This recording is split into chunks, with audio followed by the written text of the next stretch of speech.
Dan pemirsa, untuk membahasnya lebih lanjut bagaimana hasil negosiasi yang dilakukan Indonesia untuk pelunakan Trump terkait dengan tarif impor yang dikenakan untuk Indonesia sebesar 32%, sudah ada anggota Komisi 1 DPR fraksi Golkar Abraham Srijaja dan juga ekonom Indef Ahmad Heri Firdaus. Selamat malam Bapak-bapak sekalian.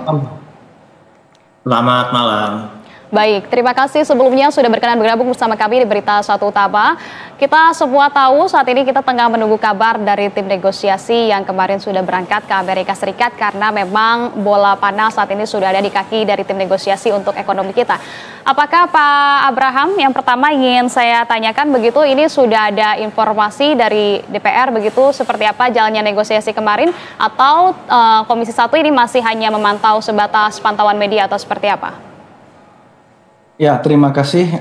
Pertama-tama perlu saya sampaikan bahwa hingga saat ini informasi resmi yang masuk ke Komisi 1 DPR RI masih terbatas karena kami sendiri hari ini barusan membuka masa sidang ketiga dan kami juga belum melakukan rapat secara formal di DPR bersama dengan pemerintah. Namun kami juga memantau dari media bahwa hari ini ada pertemuan antara Menteri Luar Negeri kita, Pak Sugiono, dan Rubio, Menteri Luar Negeri dari Amerika, yang outputnya juga positif. Tapi secara informal kami sudah meminta klarifikasi dasar penggunaan tarif sebesar 32% itu apa, dan kami juga menyampaikan bahwa Indonesia harus menyampaikan kepada Amerika bahwa kita tidak memberikan subsidi atau dumping terhadap produk-produk yang dikenai tarif tersebut seperti logam, alas kaki, dan lain-lain. Oke, ya. Tapi sejauh ini kalau Anda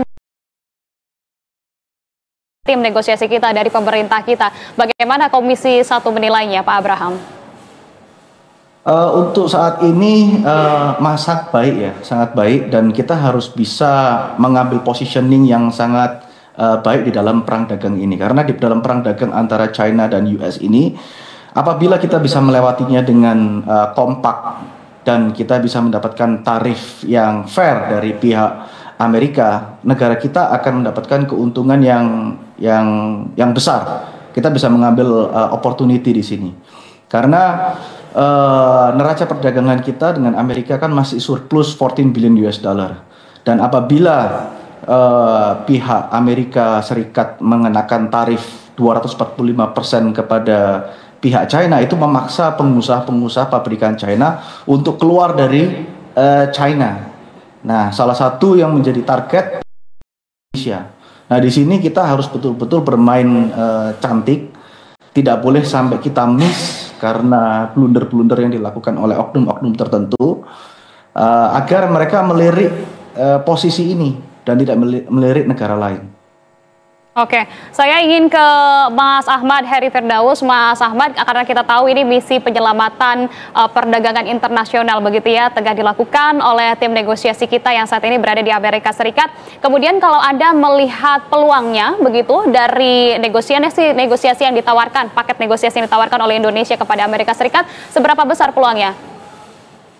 Ya, jadi kalau kita lihat pertama negosiasi itu harus menguntungkan kedua belah pihak. Ya. Artinya Indonesia juga mendapat keuntungan, Amerika Serikat juga demikian. Artinya kita harus meyakinkan Amerika Serikat bahwa perdagangan internasional yang selama ini kita terapkan ini sudah mengedepankan fair trade gitu ya. Artinya kita tidak ada aturan-aturan yang kita langgar, tidak ada kebijakan-kebijakan yang memang bertentangan dengan aturan-aturan WTO ataupun aturan-aturan dari perdagangan internasional. Jadi artinya perdagangan internasional yang diterapkan kita sudah cukup fair lah gitu ya. Nah, itu yang harus kita yakinkan ke Amerika Serikat. Kemudian juga tarif-tarif, meskipun ada tarif Indonesia yang dikenakan terhadap produk-produk dari US, itu juga relatif kecil, seperti itu, relatif kecil, bahkan ke depan bukan tidak mungkin tarif-tarif itu akan semakin kecil, bahkan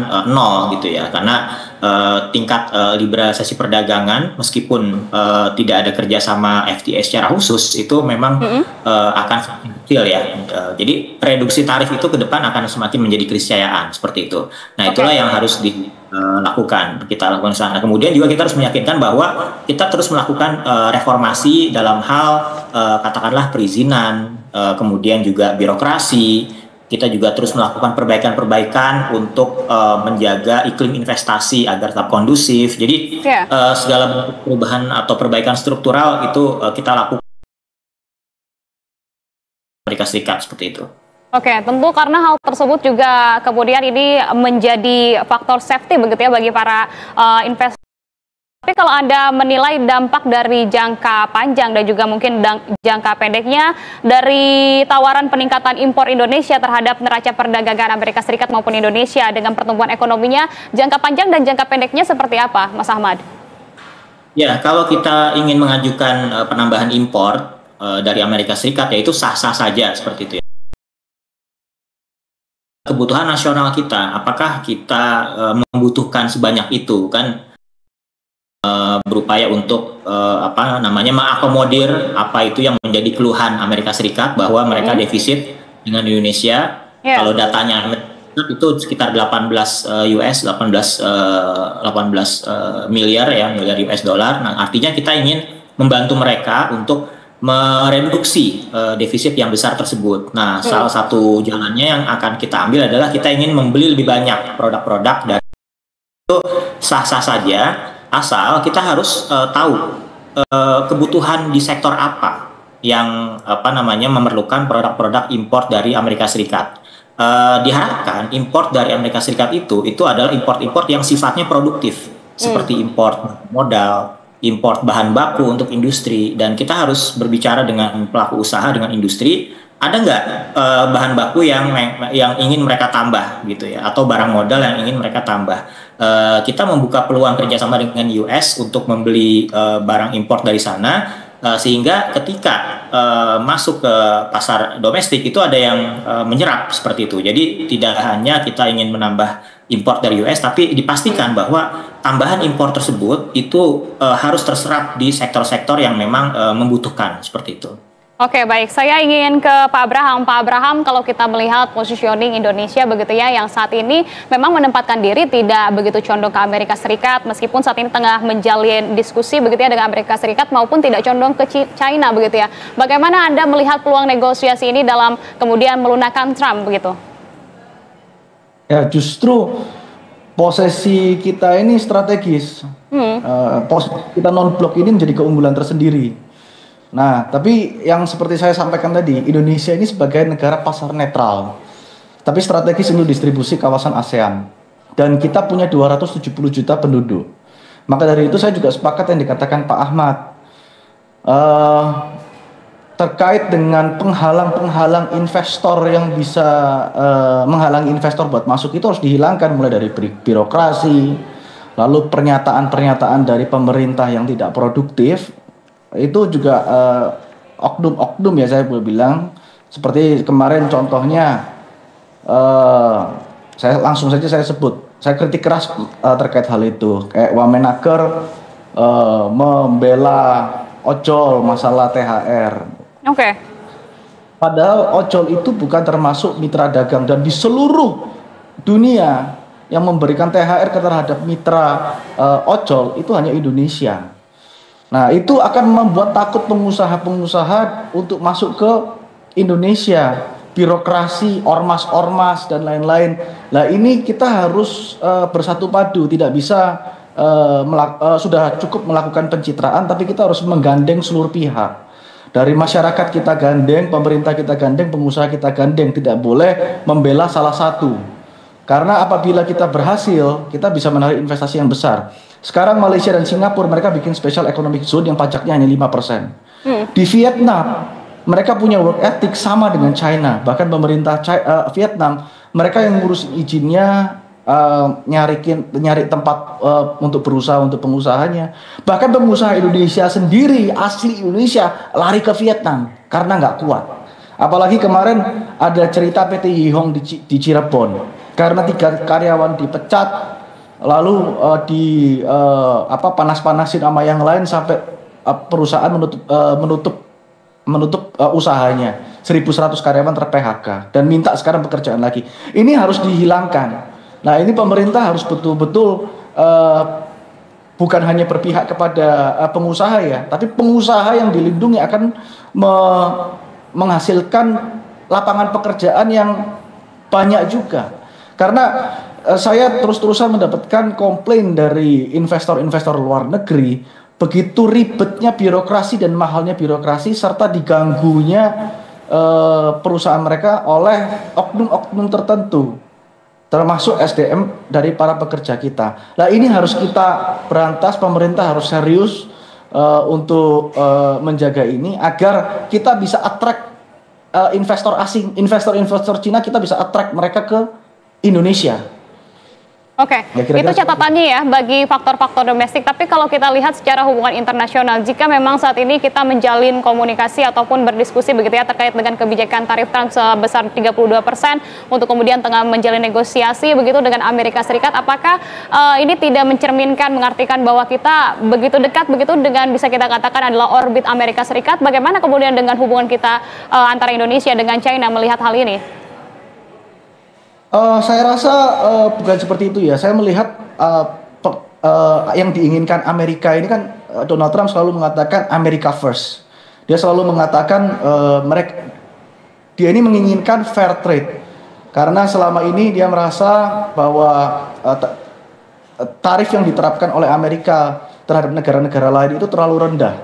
Sedangkan luar negeri ini negara di luar Amerika itu menerapkan tarif yang lebih besar. Ya, ini harus kita jelaskan kepada pihak Amerika bahwa posisinya bukan seperti itu, dan kita harus juga berusaha untuk menyeimbangkan tarif tersebut. Trump is a businessman, dia adalah businessman, dia bukan base-nya bukanlah politician. Yang dia inginkan dari businessman adalah win-win. Jadi bagaimana kita membaca situasi ini. Dan saya yakin tidak akan mengganggu hubungan kita dengan negara yang lain. Kita nggak ada masalah kalau kita harus impor bahan-bahan yang produktif, yang bisa membantu juga menyeimbangkan antara neraca perdagangan kita dengan Amerika. Saya rasa itu nggak jadi masalah selama masih surplus dan pengusaha kita masih dapat dan pekerja kita masih dapat keuntungan dari hal tersebut. Oke, menyambut pernyataan dari Mas Abraham, Mas Ahmad, ini kalau mengingat bahwa Trump menginginkan win-win solution begitu ya, apakah kemudian Anda melihat bahwa kita juga perlu memperbaharui dengan adanya TIFA begitu agar kemudian ini menciptakan kesetaraan yang lebih baik antara Indonesia, perdagangan Indonesia dengan Amerika Serikat? Kalau menurut Anda terkait dengan TIFA ini seperti apa untuk mengaktifkan kembali? Ya, jadi Amerika Serikat ini kan suatu negara, salah satu tujuan ekspor utama Indonesia ya. Jadi yang namanya kerjasama dalam berbagai bentuk ya, termasuk mungkin mengaktifkan kembali TIFA atau ada kerjasama bilateral secara khusus mengenai perdagangan atau FTA terbatas, itu baik ya ke depan untuk dilakukan. Karena kedua negara ini sebenarnya memiliki keunggulan komparatif yang berbeda, sehingga kalau kerjasama ini bisa saling menguntungkan seperti itu. Nah, inilah yang harus dilakukan ya oleh pemerintah, bagaimana meyakinkan Amerika Serikat sebenarnya bahwa kita sekarang ini sedang melakukan perbaikan-perbaikan yang sifatnya struktural. Nah, apalagi ada peluang-peluang yang kemungkinan akan datang nih, seperti katakanlah kemungkinan adanya relokasi investor dari China ke Asia Tenggara. Nah, harapannya kan ketika mereka ke Asia Tenggara mampirnya ke Indonesia gitu ya, jangan negara tetangga. Nah, inilah yang momentum yang harus kita raih, tapi tadi syaratnya perbaikan struktural terkait dengan bagaimana perizinan, birokrasi, kemudian juga yang intinya adalah menghilangkan high cost ekonomi dalam melakukan berbisnis di Indonesia. Nah, itu harus segera diperhatikan agar lebih baik lagi ke depannya. Nah, sehingga ketika ada peluang atau momentum ketika relokasi investasi dari China ke negara Asia Tenggara, nah kita akan mendapatkan keuntungan yang seoptimal mungkin. Demikian juga investor-investor Amerika Serikat yang sudah ada di Indonesia, mereka tetap akan melakukan bisnisnya di sini dan diharapkan juga mereka akan menambah investasinya seperti itu. Nah, ini kan Amerika Serikat kan menilai bahwa kita selama ini banyak kendala-kendala di dalam negeri terkait dengan bagaimana mereka cukup sulit dalam mungkin melakukan perizinan dan sebagainya, sehingga itu dihitung sebagai cost ya buat Amerika Serikat. Nah, inilah yang jangan sampai itu menjadi apa namanya rumusan peningkatan tarif impor kita gitu ya. Jadi 32% itu kan sebenarnya rumusnya tidak umum gitu ya, itu subjektif dari pihak Amerika Serikat saja. Nah, kenapa bisa 32%? Ya mungkin saja mereka menilai 32% itu bisa mengkompensasi biaya tinggi yang mereka keluarkan ketika mereka berbisnis di Indonesia. Nah, inilah yang harus benar-benar kita yakinkan bahwa saat ini kita sedang melakukan perbaikan-perbaikan yang sifatnya struktural, fundamental untuk semakin menjadi negara yang ramah investasi seperti itu. Oke, mengharapkan keadilan dalam perdagangan ini karena memang dilihat Indonesia selalu surplus begitu ya terhadap impor ekspor dari Amerika Serikat. Nah, saya ingin ke Mas Abraham. Mas Abraham, jika negosiasi tahap pertama ini kita sebutlah worst case-nya gagal begitu ya, meskipun itu tidak kita inginkan. Lantas nanti pendekatan apa? Pendekatan diplomatik seperti apa yang bisa digunakan Indonesia untuk kemudian melunakkan Presiden Donald Trump? Ya, yang pertama saya yakin dan saya optimis ini akan berhasil. Namun saya selalu mengatakan kepada teman-teman saya bahwa jalur yang harus ditempuh adalah jalur bilateral dengan trade off yang realistis. Kita bisa menawarkan kepada Amerika akses pasar terbatas bagi produk-produk AS tertentu atau insentif terhadap investasi sebagai barter untuk penurunan tarif. Seperti memberi slot tambahan untuk produk pertanian, agrikultur, dan penghapusan tarif logam Indonesia. Indonesia juga bisa melakukan pendekatan multilateral melalui G20 maupun WTO, tapi saya rasa yang paling tepat adalah bilateral dengan trade off yang realistis. Dan saya rasa Indonesia juga mempunyai sumber daya alam yang dibutuhkan oleh Amerika Serikat. Contohnya seperti China, seperti kalau di WDB itu ada pabrik baterai yang Indonesia dengan China kerjasama itu akan buka dalam waktu dekat. Itu adalah salah satu suppliernya Tesla. Karena tarif yang diterapkan oleh oleh Amerika ke China terlalu besar, mereka keluar dari China. Dan Tesla itu minta untuk dibuka di Indonesia. Dan dibukalah di Indonesia, di WDB. Kalau misalnya tarif kita terlalu tinggi, ini akan merugikan pabrikan otomotif yang terbesar di dunia sekarang, yaitu adalah Tesla. Karena kita Indonesia menjadi salah satu suppliernya. Oke, saya ingin ke Mas Ahmad. Mas Ahmad, jadi kalau seandainya skenario terburuk yang kita tidak harapkan begitu ya, ini negosiasi gagal diterapkan dengan Amerika Serikat, apa dampaknya terhadap ekonomi dan kemudian apa langkah mitigasi yang perlu dilakukan oleh pemerintah begitu? Apakah dengan diversifikasi perdagangan atau seperti apa menurut Anda? Singkat saja, Mas Ahmad. Ya, jadi saya rasa pasti akan menghasilkan titik temu yang win-win ya, karena biar bagaimanapun juga Amerika Serikat itu membutuhkan beberapa produk dari Indonesia ya, seperti produk turunan kelapa sawit ya. Jadi impor produk sawit dan turunannya dari Indonesia itu nomor 2 terbesar ya. Kita sebagai negara. Terus kemudian alas kaki, tekstil itu juga cukup besar. Memang secara total impor dari total impor Indonesia untuk Amerika Serikat itu memang kita secara total kecil, tapi untuk beberapa produk kita dinilai besar seperti itu. Seperti tadi ada alas kaki, ada garmen tekstil, kemudian ada produk turunan sawit, sehingga saya rasa Amerika Serikat juga akan mempertimbangkan hal itu. Kalau ada kenaikan tarif yang cukup tinggi, ini justru akan menimbulkan dikhawatirkan kelangkaan produk di sana, sehingga nanti akan terjadi kenaikan harga di sana. Jadi saya rasa yang diinginkan Amerika Serikat adalah tentu saja perbaikan dalam hal tadi yang saya sebutkan. Kemudian juga Amerika Serikat akan tentunya memerlukan produk-produk Indonesia, demikian juga sebaliknya ya, kita memerlukan investor asing yang memang bisa meng-create tenaga kerja banyak di sini, kemudian meningkatkan nilai tambah, ekspor dan seterusnya. Jadi keduanya punya akan mendapat keuntungan yang optimal gitu ya. Oke, baik. Perwakilan negosiator sudah berangkat ke Amerika Serikat. Kita akan menantikan yang tengah melakukan tawaran-tawaran cerdasnya ya. Kita nantikan hasilnya seperti apa. Semoga negosiasi dapat terjalin dengan baik dan disepakati. Terima kasih kalau begitu Bapak-Bapak sekalian atas waktunya. Selamat malam dan salam sehat selalu. Terima kasih.